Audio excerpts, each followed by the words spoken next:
לכולם, אני שבי מסימפלי היברו. היום אנחנו מדברים אולי על הנושא הכי מעניין שאנחנו דיברנו עליו בפודקאסט, ואני ממש מתרגשת, excited.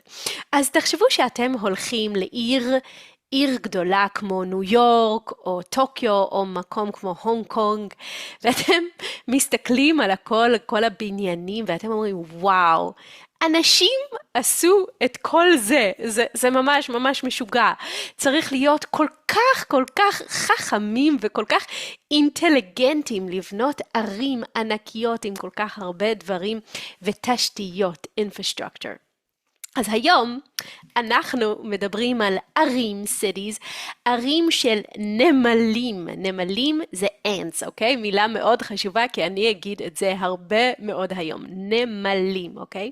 אז הנמלים האלה הן גרות בתוך עצים, אוקיי? והן עושות ערים ממש גדולות, שלפעמים חיות בתוך הערים האלה 500,000 נמלים, בסדר? והקולוניה, בעברית אומרים מושבה, בסדר? הקולוניה, המושבה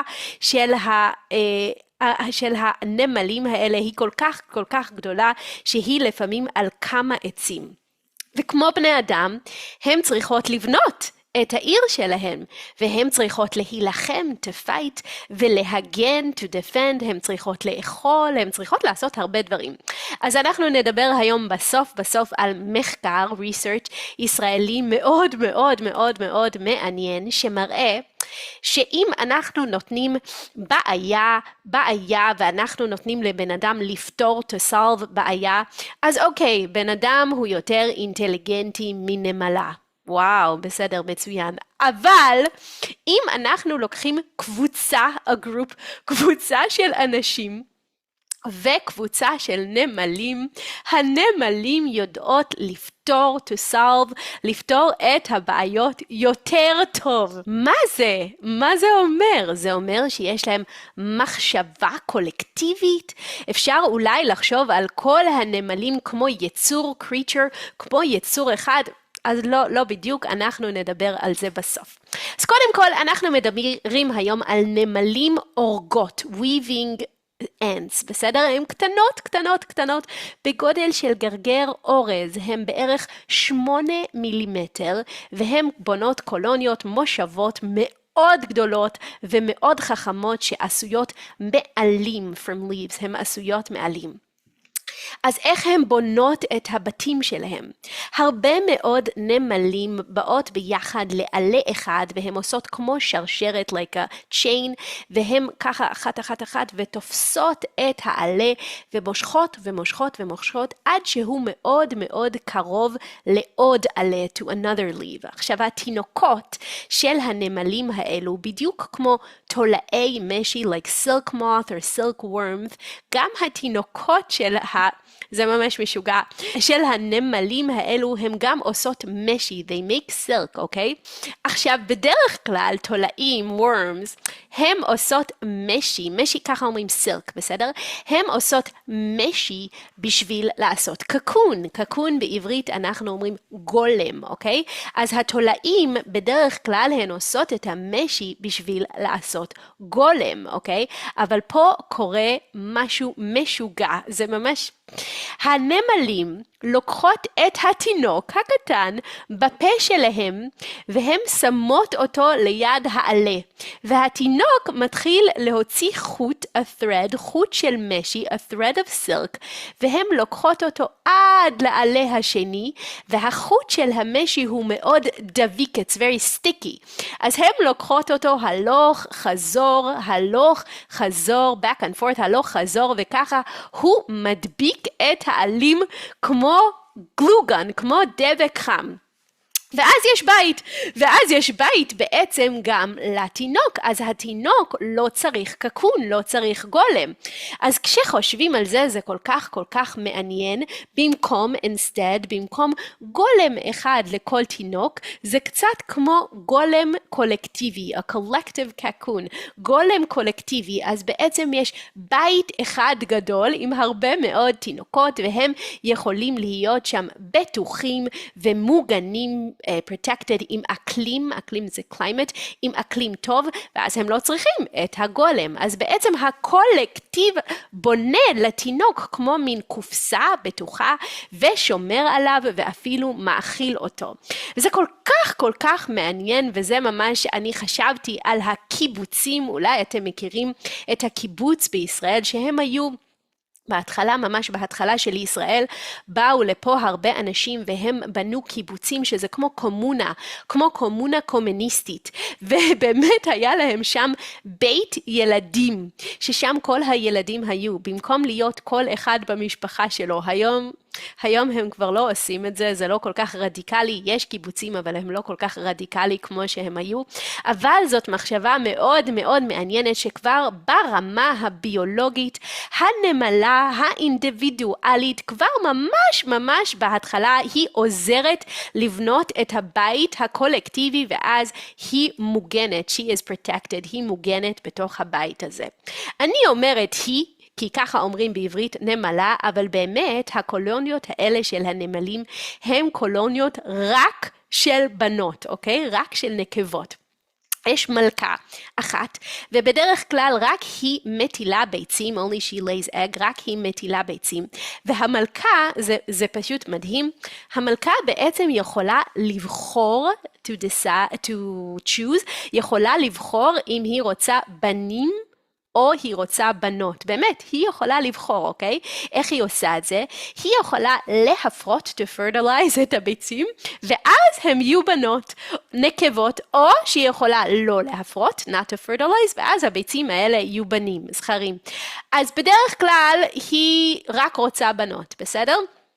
אז כל הזמן יש בנות בקולוניה, במושבה, אבל לפעמים אם זה זמן לעשות קולוניה חדשה, מושבה חדשה, אז המלכה אומרת, אוקיי, עכשיו אני לא מפרה, I don't fertilize, אני לא מפרה את הביצים, ואז באמת הם נולדים בנים זכרים, ויש להם רול, תפקיד אחד, אוקיי? הם גדלים, ובזמן הנכון הם יוצאים החוצה מהקולוניה, ומגיעות נסיכות, princesses, מגיעות נסיכות מקולוניות אחרות, ויש כמו פסטיבל כזה, שבו הם מזדווגים, they mate, עם נסיכות מקולוניות אחרות, ואז הם מתים. זהו. זה התפקיד, the role, זה התפקיד שלהם בחיים. אוקיי, זה ממש משוגע. והנסיכות האלה הן הולכות והן עפות, they fly, הן עפות, אם הן מצליחות להישאר בחיים, זה לא כל כך קל, הן מתחילות קולוניה חדשה, מושבה חדשה, ובגלל שיש בהם את הזרע, the semen, את הזרע של הזכר, הם יכולות להמשיך להפרות, to fertilize את הביצים ולעשות עוד בנות בשביל מושבה חדשה. אוקיי, אז יש לנו רק בנות בקולוניה, רק נקבות. אבל נכון, אצל אנשים, אצל בני אדם, people, יש חלוקה מגדרית, a gender separation, gender, יש תפקידים מגדריים, gender roles, ככה אומרים בעברית, תפקידים מגדריים, אז גם אצל בני אדם אנחנו עושים, וואו, הבנים הם חזקים, הם הולכים למלחמה, to war, והם בונים את הבתים, והנשים, זה לא באמת ככה, אבל הרבה פעמים זה הסטריאוטיפ, הנשים הם עדינות, oh they're so gentle, והם מנקות את הבית, ככה זה בעולם קונסרבטיבי, הם מנקות את הבית, והם מגדלות את הילדים, אז גם פה, יש לנו עיר שלמה, תחשבו רק של בנות, זה כל כך מעניין, אבל גם פה יש לנו תפקידים שהם כמו תפקידים מגדריים. מה זה אומר? אז אמרנו שהמלכה יכולה להחליט, to decide, להחליט אם הביצה תהיה בן או היא תהיה בת, אם היא תהיה זכר או נקבה. אבל אפשר גם אחר כך להחליט אם אנחנו רוצים שהתינוקת הזאת תהיה גדולה, נמלה גדולה, ואז היא תהיה חזקה וגדולה, והתפקיד, her role, התפקיד שלה יהיה לבנות את הקן, וגם להיות במלחמה, ולהגן, to protect, מחיות אחרות ולהילחם, או שהיא תהיה קטנה. ואז התפקיד שלה הוא לנקות את הקן ולטפל בתינוקות. ממש ככה, שני סוגים. אז איך מחליטים? זה תלוי כמה אוכל נותנים לתינוקת, אוקיי? אם נותנים לה הרבה אוכל, היא תגדל להיות נמלה גדולה וחזקה, ואם נותנים לה קצת אוכל, היא תהיה נמלה קטנה. אז ככה יש לנו קולוניה, מושבה, שהיא עיר, סיטי, זה לא באמת עיר, אבל אני חושבת שזה ממש ממש חמוד ומעניין לחשוב על זה כמו עיר. זה עיר רק של נקבות, רק של בנות, אבל עם שני סוגים של בנות, עם תפקידים, roles, תפקידים מאוד מאוד ברורים. והבנות הלוחמות, these fighter ants, הנמלות הלוחמות האלה, מאוד מאוד מאוד חזקות, אוקיי? בדרך כלל הנמלות המבוגרות, the older adults, המבוגרות יותר, הם אלו שהולכות להגן, to protect ולהילחם. ואפילו אני שמעתי משפט שאומר, אצלנו אנשים, אנחנו שולחים בנים צעירים, young men, אנחנו שולחים בנים צעירים להילחם במלחמה, אבל אצל הנמלות הם שולחות את האנשים המבוגרות, the older women are going to fight. אז הם נלחמות והן יכולות לנשוך את הבית, הן יכולות לנשוך ממש ממש ממש חזק, וזה מאוד כואב, אפילו לנו בני אדם זה יכול להיות מאוד מאוד כואב, וככה הן יכולות לשמור על הקן, the nest, על העיר שלהם, אפילו מחיות ממש ממש הרבה יותר גדולות מהן, הרבה יותר גדולות מהן, from them, כמו ציפורים ולטאות, lizards, הן מצליחות ממש להגן. אז זה כל כך מעניין, ואני רוצה באמת לדבר קצת על המחקר, the research הישראלי. זה מחקר שעשו אותו במכון ויצמן, זה מחקר שעשו אותו הרבה חוקרים, אבל החוקר העיקרי, the main researcher, זה פרופסור עופר פיינרמן. אז החוקרים, הם רצו להבין איך קבוצה, a group של נמלים יכולה לעבוד ביחד יותר טוב מאשר כל אחד בנפרד, separately. הם יכולים להיות ממש ממש חכמים. ואיך אפשר להבין מה כל הקבוצה עושה, אם הם יותר חכמים, אז אולי יש איזו אינטליגנציה קולקטיבית או משהו כזה. אז הם הסתכלו, ובאמת הם ראו שהרבה פעמים, בשביל לקחת משהו מאוד מאוד כבד, very heavy, בשביל לקחת משהו מאוד כבד, כל הנמלים באות ביחד, והם ביחד מרימות משהו כבד. אבל עכשיו תחשבו על אנשים, אוקיי? תחשבו שאתם, אני בטוחה שזה קרה לכם בבית, ואתם צריכים לקחת מיטה, אוקיי? מהחדר הזה, ולהוציא את זה מהבית. ומישהו אחד מחזיק פה, זה גורם לי לחשוב על Friends, אולי אתם מכירים את הסדרה, the series Friends, שיש שם ספה, אולי אתם מכירים שהם לוקחים את זה במדרגות, לוקחים, וזה כל כך קשה. זה לא קל, לא, ותחזיק ככה, ותחזיק ככה, ותחזיק ככה. אז זה משהו שצריך הרבה תאום, coordination, בסדר?